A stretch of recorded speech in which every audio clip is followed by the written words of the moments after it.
हम कथा सुनाते राम सकल गुण धाम की। हम कथा सुनाते राम सकल गुण धाम की। ये रामायण है पुण्य कथा श्री राम की।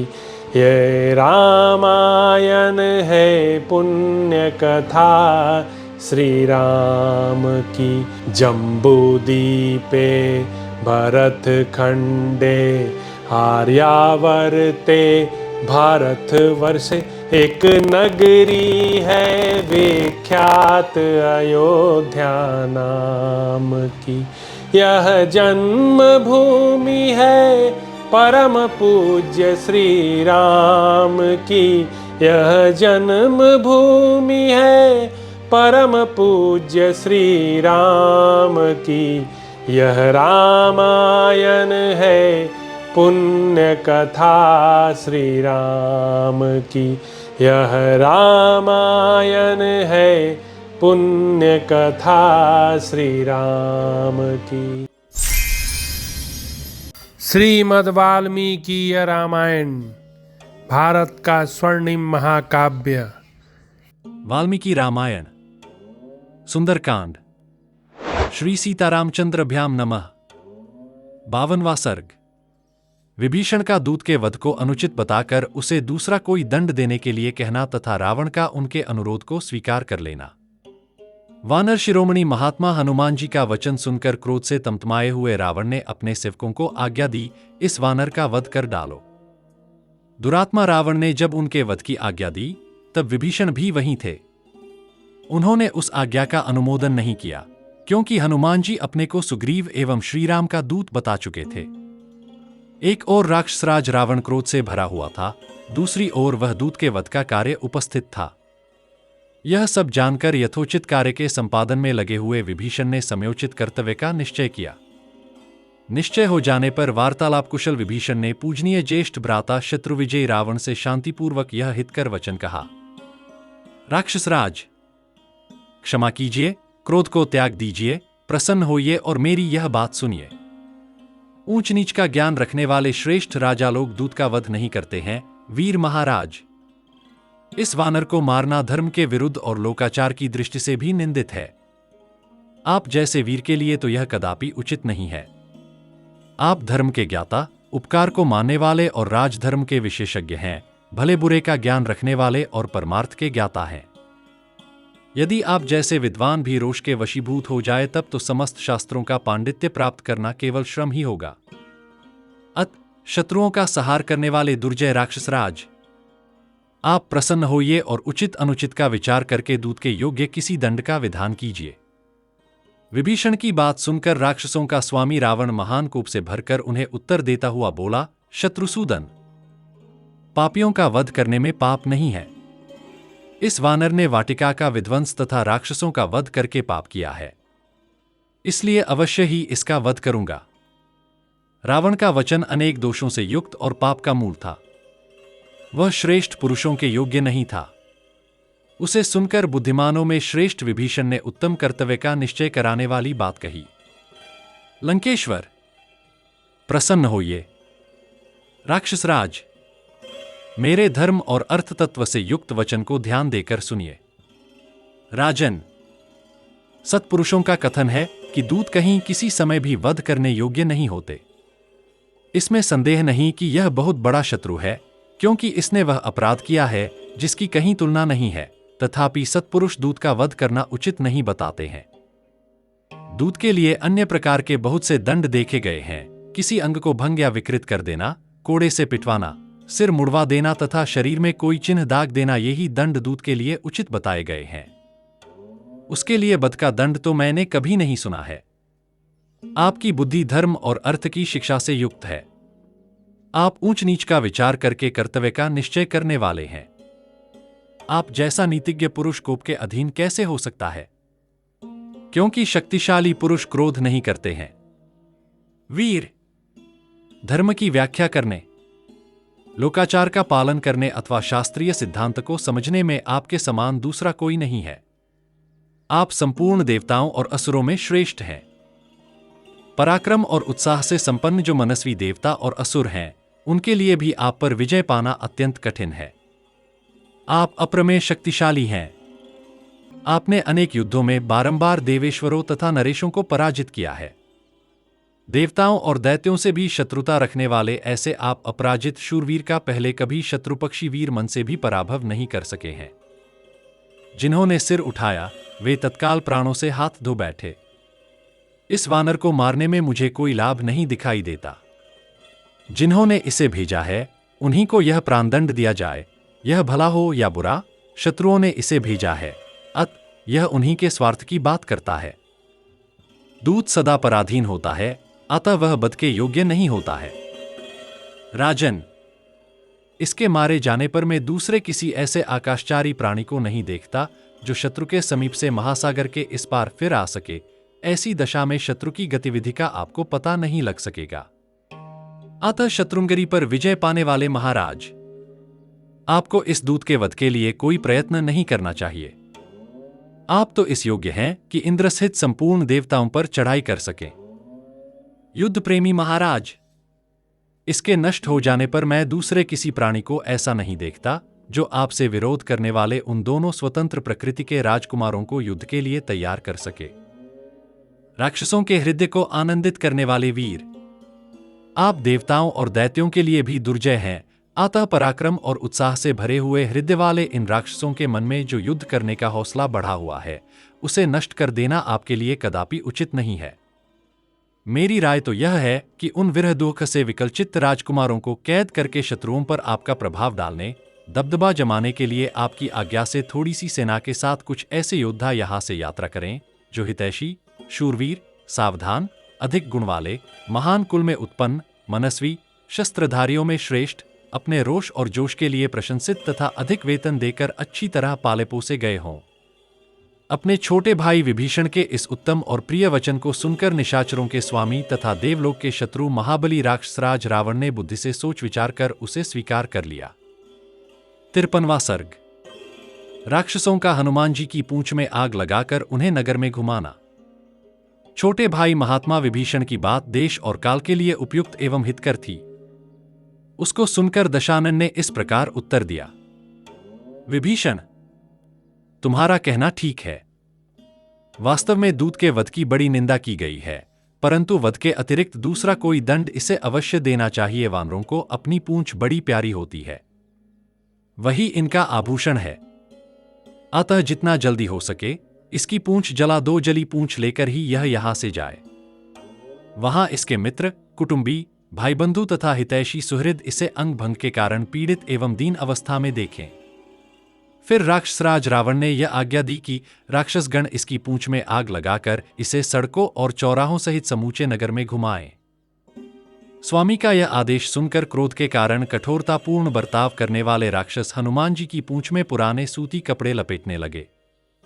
जब उनकी पूंछ में वस्त्र लपेटा जाने लगा, उस समय वनों में सूखी लकड़ी पाकर भभक उठने वाली आग की भांति उन महात्मा का शरीर बढ़कर बहुत बड़ा हो गया। राक्षसों ने वस्त्र लपेटने के पश्चात उनकी पूंछ पर तेल छिड़क दिया और आग लगा दी।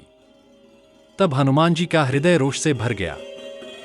उनका मुख प्रातः काल के सूर्य की भांति अरुण आभा से उद्भासित हो उठा और वे अपनी जलती हुई पूंछ से ही राक्षसों को पीटने लगे।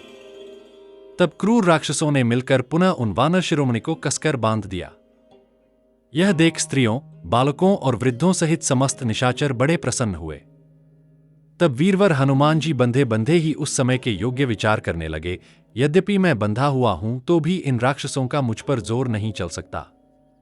इन बंधनों को तोड़कर मैं ऊपर उछल जाऊंगा और पुनः इन्हें मार सकूंगा।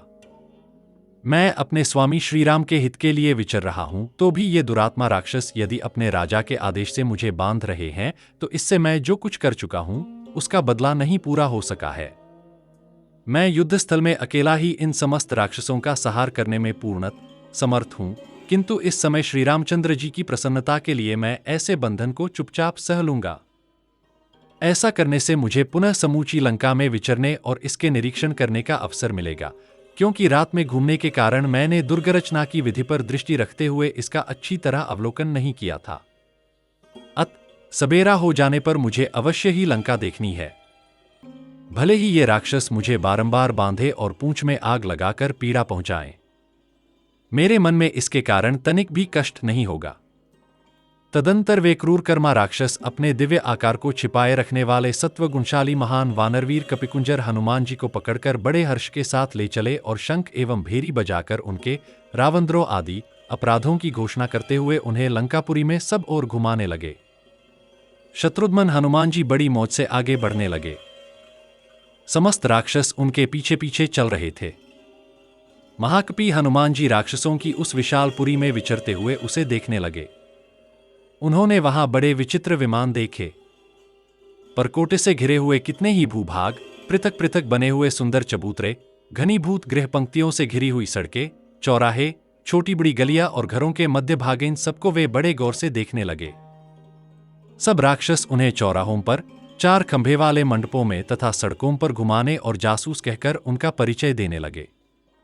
भिन्न भिन्न स्थानों में जलती पूंछ वाले हनुमान जी को देखने के लिए वहां बहुत से बालक, वृद्ध और स्त्रियां कौतूहलवश घर से बाहर निकल आती थीं। हनुमान जी की पूंछ में जब आग लगाई जा रही थी, उस समय भयंकर नेत्रों वाली राक्षसियों ने सीता देवी के पास जाकर उनसे यह अप्रिय समाचार कहा। सीते, जिस लाल मुंह वाले बंदर ने तुम्हारे साथ बातचीत की थी, उसकी पूंछ में आग लगाकर उसे सारे नगर में घुमाया जा रहा है।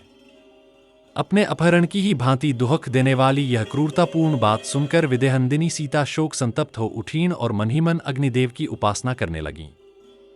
उस समय विशालोचना पवित्र हृदय सीता महाकपि हनुमान जी के लिए मंगल कामना करती हुई अग्निदेव की उपासना में संलग्न हो गईं और इस प्रकार बोली।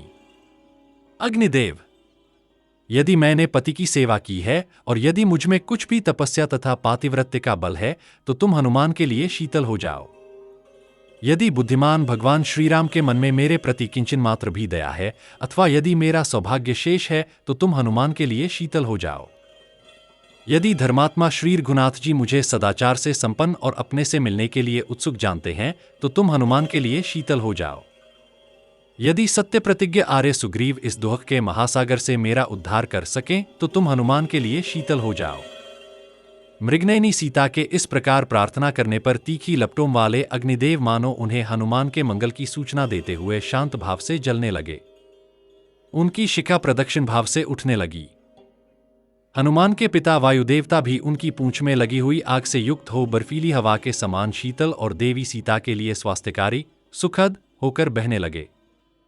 उधर पूंछ में आग लगाई जाने पर हनुमान जी सोचने लगे, अहो, यह आग सब ओर से प्रज्वलित होने पर भी मुझे जलाती क्यों नहीं है? इसमें इतनी ऊंची ज्वाला उठती दिखाई देती है, तथापि यह आग मुझे पीड़ा नहीं दे रही है। मालूम होता है मेरी पूंछ के अग्रभाग में बर्फ का देर सा रख दिया गया है। अथवा उस दिन समुद्र को लांघते समय मैंने सागर में श्री रामचंद्र जी के प्रभाव से पर्वत के प्रकट होने की जो आश्चर्यजनक घटना देखी थी, उसी तरह आज यह अग्नि की शीतलता भी व्यक्त हुई है। यदि श्रीराम के उपकार के लिए समुद्र और बुद्धिमान मैनाक के मन में वैसी आदरपूर्ण उतावली देखी गई, तो क्या अग्निदेव उन भगवान के उपकार के लिए शीतलता नहीं प्रकट करेंगे? निश्चय ही भगवती सीता की दया, श्री रघुनाथ जी के तेज तथा मेरे पिता की मैत्री के प्रभाव से अग्निदेव मुझे जला नहीं रहे हैं। तदंतर कपिकुंजर हनुमान ने पुनः एक मुहूर्त तक इस प्रकार विचार किया, मेरे जैसे पुरुष का यहां इन नीच निशाचरों द्वारा बांधा जाना कैसे उचित हो सकता है? पराक्रम रहते हुए मुझे अवश्य इसका प्रतिकार करना चाहिए। यह सोचकर वे वेगशाली महाकपि हनुमान, जिन्हें राक्षसों ने पकड़ रखा था, उन बंधनों को तोड़कर बड़े वेग से ऊपर को उछले और गर्जना करने लगे। उस समय भी उनका शरीर रस्सियों में बंधा हुआ ही था। उछलकर वे श्रीमान पवन कुमार पर्वत शिखर के समान ऊंचे नगर द्वार पर जा पहुंचे, जहां राक्षसों की भीड़ नहीं थी। पर्वताकार होकर भी वे मनस्वी हनुमान पुनः क्षण भर में बहुत ही छोटे और पतले हो गए। इस प्रकार उन्होंने अपने सारे बंधनों को निकाल फेंका। उन बंधनों से मुक्त होते ही तेजस्वी हनुमान जी फिर पर्वत के समान विशालकाय हो गए। उस समय उन्होंने जब इधर उधर दृष्टि डाली, तब उन्हें फाटक के सहारे रखा हुआ एक परिघ दिखाई दिया। काले लोहे के बने हुए उस परिघ को लेकर महाबाहु पवनपुत्र ने वहां के समस्त रक्षकों को फिर मार गिराया।